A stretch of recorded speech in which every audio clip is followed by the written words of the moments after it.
Hello everyone, welcome back to our YouTube channel Kautilya law academy Patna. I am Simple और जैसा कि आप लोग सब जानते हैं कि हम लोग 32nd बिहार जुडिशियल सर्विसेज के सक्सेस सीरीज में हैं and for today's video we have Ragini ma'am with us जिन्होंने ये एग्जाम क्वालिफाई किया है। सो सबसे पहले ma'am many congratulations to you. Thank you Simple. So can you please introduce yourself to our audience कि आपने स्कूलिंग कहाँ से की, आपने कॉलेज कहाँ से किया? मेरी स्कूलिंग डीएवी से हुई है, जहाँ से कि मैंने 10th करी है सिवान से और 12th मेरा हुआ है झंझारपुर मधुबनी से।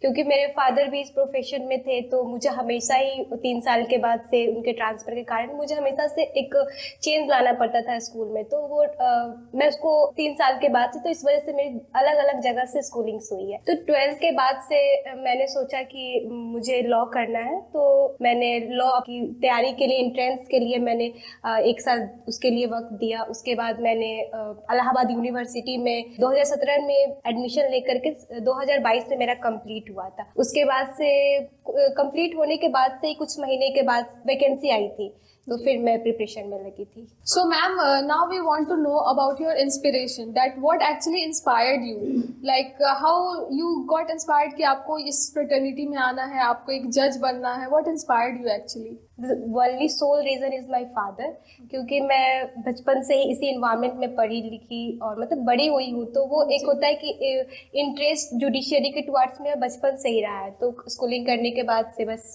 मुझे था कि मुझे लॉ करना है। लॉ के बाद से मुझे बस जज ही बनना था और मुझे ये प्रैक्टिस वगैरह में इतनी कभी भी इंटरेस्ट नहीं थी। हमेशा से बस मुझे चाहिए था कि मैं एक जज बनूँ। और पापा के एक्सपायर होने के बाद से तो वो इंटरेस्ट और ज़्यादा जाग गया कि जो मुझे मिला है मैं उस चीज़ को, उस लिगेसी को एक बोले तो फैमिली की आगे ले जाऊँ।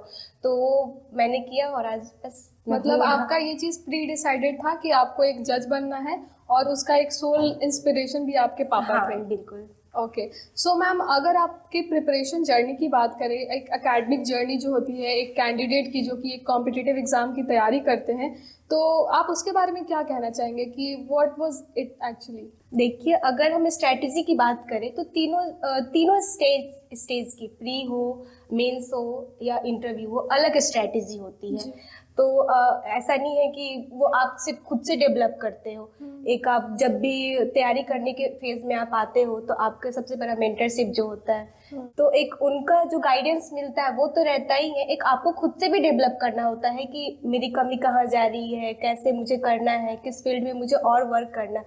और ये हमें तभी पता चलता है जब हम मॉक देते हैं, टेस्ट देते हैं, तो वहाँ पे हमारी कमी पता चलती है। हमें टीचर हमें बताते हैं, लाइक सर हमें हमेशा बताया करते थे कि तुम्हारा ये कमजोर है तो तुम ये करो। तो ये बहुत हेल्पफुल होता है। तो एक स्ट्रैटेजी ये होती है कि आप मॉक के थ्रू जा रहे हो या फिर जो आप MCQ बना रहे हो, बेयर एक्ट से कर रहे हो, नोट से कर रहे हो, तो ये पढ़ने की स्ट्रैटेजी प्री की होती है। और जैसे आप प्री करते हो तो फिर मेंस आता है, तो मेंस बहुत बड़ा रोल प्ले करता है आपका सिलेक्शन के लिए। तो अगर आपका मेंस बहुत अच्छा है तो कहीं ना कहीं आप उस फील्ड में हो कि आप उस एक रेस में हो कि आप क्लियर कर सकते हो उस कंपटीशन को।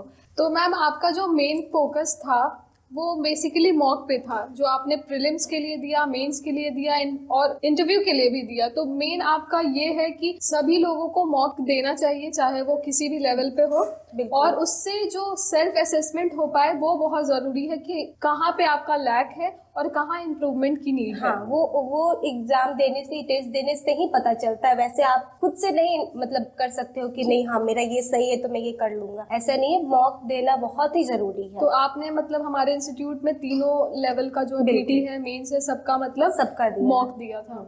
ओके, सो मैम मैं स्पेसिफिक आपसे मॉक इंटरव्यू के बारे में पूछना चाहूंगी कि कैसे एक मॉक इंटरव्यू ने आपको हेल्प किया फ्रॉम मॉक इंटरव्यू टू वो फाइनल जो इंटरव्यू होता है, वो कैसा आपका जर्नी रहा, क्या किस चीज़ ने आपको हेल्प किया और उस बोर्ड में आपका क्या एक्सपीरियंस था? पहले तो मुझे जैसे ही मॉक की बात होती है, इंटरव्यू मॉक की, तो मुझे सर का वो हर एक चीज़ याद आता है कि कैसे हम एग्ज़ाम के एक दिन पहले तक भी यहाँ पे सर हमें प्रिपेयर कराते थे और मोटिवेट करते थे हर एक चीज़ के लिए। हम 3 से 4 घंटा बैठते थे ऐसे ही कुछ और दोस्त होती थी हमारी, और हम जैसे सर एक क्वेश्चन पुट अप करेंगे, फिर हम करेंगे, फिर वो करेंगे, तो वो एक सीरीज ऑफ क्वेश्चंस हमारे पास होते थे, जो कि वो लास्ट में जाकर के हमारे पास बंडल ऑफ क्वेश्चंस हो गए थे, जो कि एक सब्जेक्ट के लिए आप कहीं से भी अगर आप कोई कुछ पूछता है तो आप you are able to answer every, तो वो ऐसा एक होता था। मतलब आप ऑलरेडी उस डिस्कशन से एक रैपिड फायर राउंड के लिए प्रिपेयर्ड रहते थे कि सर भी कहीं से पूछ देंगे, हमें भी अगर नहीं आ रहा है तो उसको सर उस तरीके से समझाएंगे कि हाँ, अगर उस क्वेश्चन को आपको अलग तरीके से पूछा गया तो आप उसको आंसर कर पाओगे। और मुझे याद है कि लास्ट टाइम में जब हम बहुत डिमोटिवेट नहीं बोल सकते, लेकिन सैड बैठे हुए थे कि कैसे होगा कैसे नहीं होगा, तो सर ने कहा था कि interview is all about luck. तो ये कहीं ना कहीं जब मैं वहाँ पे बैठी थी, जब बोर्ड थी हमारे सामने, तो वो मुझे कहीं ना कहीं याद आया कि वो एक सिंपल क्वेश्चन पूछना और एक वो हार्ड क्वेश्चन पूछना, तो जैसे पुटअप हो रहा था तो वो बहुत हेल्पफुल था मेरे लिए।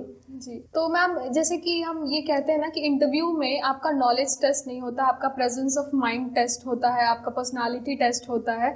तो जो हमारा मॉक इंटरव्यूज का जो सीरीज चला था, उसने आपको कैसे हेल्प किया? लाइक कि जब वहाँ पे भी क्वेश्चन पुटअप किए गए मुझे, तो कहीं ना कहीं वो घबराहट मुझे नहीं हुई कि हाँ ये कहाँ से क्वेश्चन आ गया, क्योंकि कहीं ना कहीं वो क्वेश्चन मेरे सामने से वो गया था, और बेसिकली आप उस इन्वायरमेंट से अडेप्टेड थे कि हाँ ये ऐसा हो सकता है, जो ये हो रहा है। तो मैं वहाँ पे बिल्कुल भी उस तरह का पैनिक नहीं करना, कंफर्टेबल थी और आंसर भी करी थी। ओके, सो मैम कुछ क्वेश्चंस आप बताना चाहेंगे हमारे ऑडियंस को जो आपसे बोर्ड ने पूछा था? हाँ, जैसे कि अभी मुझे जितना याद आ रहा है तो एविडेंस से क्वेश्चंस थे, जैसे कि what is relevancy and admissibility, shall presume, may presume and about witnesses. और उन्होंने मुस्लिम लॉ से पूछा था बेसिकली कि फीमेल विटनेस होती हैं कि नहीं होती हैं, और there are some few questions which are very basics। तो ये सारे क्वेश्चंस क्या आपसे लॉ से ही पूछे गए थे या लॉ के अलावा भी कुछ क्वेश्चंस पूछे गए थे आपसे? मुझे लगा था कि अलग पूछे जाएंगे, बट आई डोंट थिंक कि मुझे एक भी क्वेश्चन कुछ लॉ के अलावा पूछा गया था। मतलब सारे लॉ के ही हाँ, सारे क्वेश्चंस मुझसे लॉ से ही पूछे गए थे। जी, तो मैम आपसे अब हम ये जानना चाहेंगे कि अपार्ट फ्रॉम स्टडीज, एक जो स्टूडेंट होता है जो कॉम्पिटिटिव एग्जाम की तैयारी कर रहा है, चाहे वो जो भी हो, जुडिशरी हो या एपीओ हो या उसके अलावा भी कुछ भी हो, तो अपार्ट फ्रॉम स्टडीज एक स्टूडेंट को क्या करना चाहिए या फिर और क्या फैक्टर्स है जो एक स्टूडेंट की प्रिपरेशन को इम्पैक्ट करता है? अपार्ट फ्रॉम स्टडी मेरे मतलब एक मेडिएशन टाइप का कहे तो मैं पेंटिंग किया करती थी, डांस करती थी। और मैं एक ये भी बात कहना चाहूँगी कि जरूरी नहीं है कि आप पढ़ाई कर रहे हो तो सिर्फ आप पढ़ते ही रहो, कुछ इस बीच में ये नहीं कि सोशल मीडिया छोड़ दिए, आप थोड़ी देर के लिए एंजॉय भी कर सकते हो। तो ये भी एक फैक्टर होता है थोड़ा सा मूड को लाइट करने के लिए, क्योंकि मतलब अपार्ट फ्रॉम स्टडीज जिस भी स्टूडेंट का जो हॉबीज है उसको वो कैरी ऑन कर सके, ताकि एक थोड़ा सा एक चेंज आ सके एक डेली शेड्यूल में। हाँ बिल्कुल जी, ओके। सो मैम एक कुछ मैसेज देना चाहेंगे आप अपकमिंग कैंडिडेट्स को? मेरे तो अकॉर्डिंग टू माय एक्सपीरियंस मैं यही बोलूँगी कि बिलीव इन योर सेल्फ। अगर आपने सोचा है कि आप ये कर लोगे तो आप वो कर लोगे। मैनिफेस्टेशन ये सब चीज़ें हाँ आती है, होती भी है, कहीं ना कहीं ये लगता है कि हाँ, वो निगेटिव मत जाओ। आप अगर आप में है कैपेबिलिटी, आप सोच रहे हो वो चीज़ है, तो आप उस चीज़ को पालोगे। Very well said, ma'am. Thank you so much for your insights and experiences. Thank you for coming here. Thank you so much. Stay tuned for more such videos, and for any such doubts and queries you can pin in our comment section. Thank you so much. Thank you.